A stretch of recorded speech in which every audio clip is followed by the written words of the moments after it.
446 میں آ کر شیعوں کی حکومت کو ختم کیا تغرل بیگ سلجوکی نے۔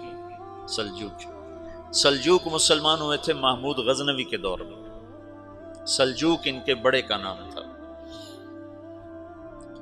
تو ایک دفعہ محمود غزنوی نے سلجوک سے پوچھا اگر مجھے تیری مدد کی ضرورت ہو تو کتنے آدمی پیش کر سکتے ہو؟ تو اس نے ایک تیر دیا، کہا یہ ایک تیر ہے میرا، کسی کو یہ تیر بھیج کر میرے علاقے میں بھیج دو تو چند گھنٹوں میں 1,00,000 تلواریں تیرا پہرا دینے کے لیے تیار ہوں، میرے پاس اتنی طاقت ہے۔ تو یہ سلجوک کی نسل میں تھا تغرل بیگ۔ اللہ تعالیٰ نے جب عرب زوال کا شکار ہو گئے اور ضعف کا شکار ہو گئے، جیسے بڑھاپے کا کوئی علاج نہیں، جب قوموں پہ زوال آتا ہے تو اس کا بھی کوئی علاج نہیں، پھر اور قوم کو جگہ ملتی ہے۔ جیسے بڑھاپا ایک فرد پہ آتا ہے، ایسے بڑھاپا قوم پہ آتا ہے۔ قوم کا بڑھاپا جوانی میں نہیں لوٹ سکتا، جیسے فرد کا بڑھاپا جوانی کی طرف نہیں لوٹ سکتا، قوم کا بڑھاپا جوانی کی طرف نہیں لوٹ سکتا، کوئی علاج نہیں، نئی نسل کا آنا ہی علاج ہے۔ تو عرب دھل چکے تھے، 600 سال بہت ہوتے ہیں حکومت کو، اپنی صفات گم کر چکے تھے، اب نئے خون کی ضرورت تھی۔ تغرل بیگ پہلا شخص تھا جس نے آ کر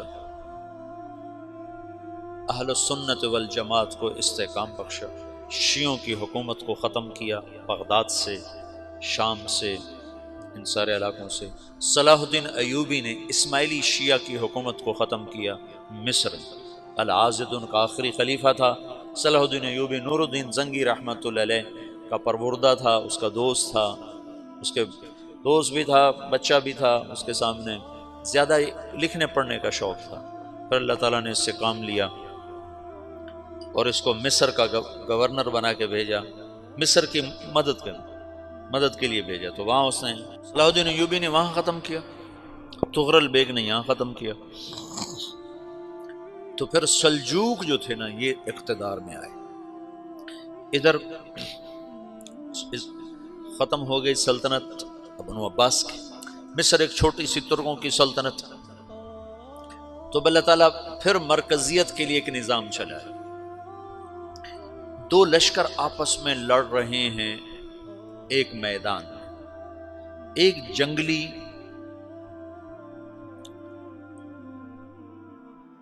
بدوؤں کا قافلہ، جنگل کے لوگ اپنے قبیلے کو لے کر، ایک جنگلی قبیلہ اپنے سردار کے ساتھ نقل مکانی کر رہا ہے ایک جگہ سے دوسری جگہ۔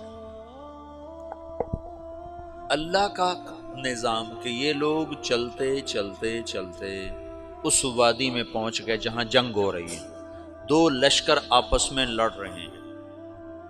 جب یہ وہاں پہنچتے ہیں تو ایک لشکر کے قدم اکھڑ رہے ہیں اور دوسرا غالب آ رہا ہے۔ ان کو نہیں پتا شکست کھانے والے کون ہیں اور فتح پانے والے کون ہیں، ان کو نہیں پتا۔ اس جنگلی قبیلے کے سردار کا نام بھی تغرل ہے، تغرل۔ تو یہ سردار کہتا ہے جو شکست کھا رہے ہیں ان کی مدد کرو، کچھ پتہ نہیں کون ہے، کہتا جو شکست کھا رہے ہیں ان کی مدد کرو۔ تو 400 وحشی جنگلیوں نے فاتح لشکر کے پیچھے حملہ کر دیا۔ وہ تو ایک کافی ہوتا تھا، 400 دوڑ جب تلواریں پڑیں تو چند لمحوں میں نقشہ بدل گیا، بھاگنے والے جم گئے اور جمنے والے بھاگ پڑے۔ جب جنگ ختم ہوئی تو شکست خوردہ لشکر کے بادشاہ نے ان کو بلایا، اسے پوچھتا ہے مجھے جانتے ہو میں کون ہوں؟ کہا نہیں۔ کہا تو تم نے میری مدد کیوں کی؟ کہا انسانی ہمدردی کی وجہ سے، تمہیں شکست ہو رہی تھی اس لیے تمہاری مدد کی۔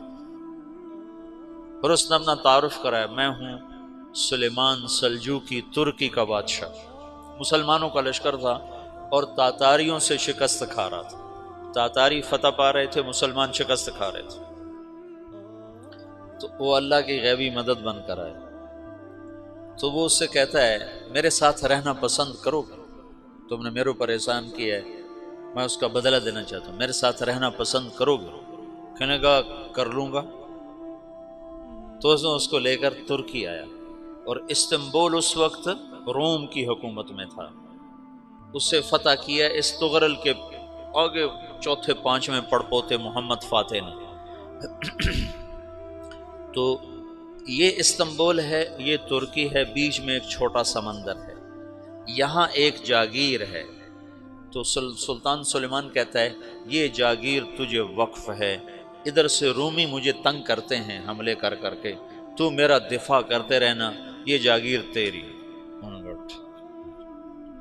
یہ اس جاگیر پہ اس نے اپنے قافلے کو آباد کر دیا، اپنے قبیلے کو، اور ایک چھوٹی سی حکومت بنا لی، جو ایک صوبہ سمجھو سلمان سلجوقی کا، وہ ایک چھوٹا سا صوبہ ہے۔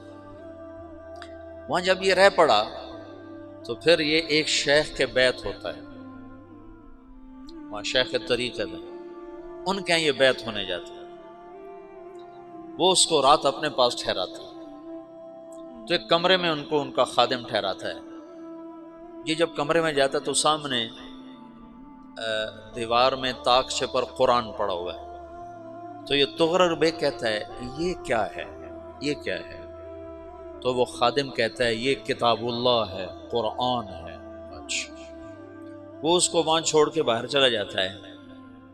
وہ دیہاتی آدمی، جنگل کا رہنے والا، پہلی دفعہ زندگی میں قرآن دیکھا، وہ کہتا ہے یہ قرآن ہے، اللہ کی کتاب ہے، میں اللہ کی کتاب کے سامنے سو جاؤں، کتنی بے ادبی ہے۔ تو اس نے ایسے قرآن اٹھایا اور سر پہ رکھ لیا اور کھڑا ہو گیا، ساری رات قرآن سر پہ رکھ کے کھڑا رہا۔ رات کے پچھلے پہر اس کو خواب آیا، کھڑے کھڑے اس نے دیکھا کہ اس کی پشت سے ایک چاند نکلا اور شیخ کی بیٹی کے سینے میں جا کے اتر گیا۔ پھر اس لڑکی کے سینے سے ایک درخت نکلا جو پھیلتے پھیلتے پھیلتے 3 بر اعظم پہ چھا گیا، افریقہ پر، یورپ پر، ایشیا پر۔ پھر اس کی آنکھ کھل گئی، وہ کھڑا ہوا ہے، تو اس نے صبح یہ خواب اپنے شیخ کو سنایا، تو انہوں نے اپنی بیٹی اس کے نکاح میں دے دی۔ اس بیٹی سے ایک بچہ پیدا ہوا، تغرل بیگ نے اس کا نام رکھا عثمان، عثمانی ترک نام سنا ہوا، جو میں نے کل بتایا تھا کہ 1924 میں وہ خلافت ختم ہوئی۔ تو ایک بیٹا پیدا ہوا عثمان۔ عثمان نے پھر ایک نئی اسلامی حکومت کی بنیاد رکھی جو 1924 تک چلتی رہی، کوئی 800 سال یہ حکومت چلی۔ تو حکومت کا شیرازہ بکھرا، لیکن پھر جڑ جاتا تھا، پر وہ قرن اول والا جوڑ کبھی نہ پیدا ہوا، ٹکڑے بن گئے۔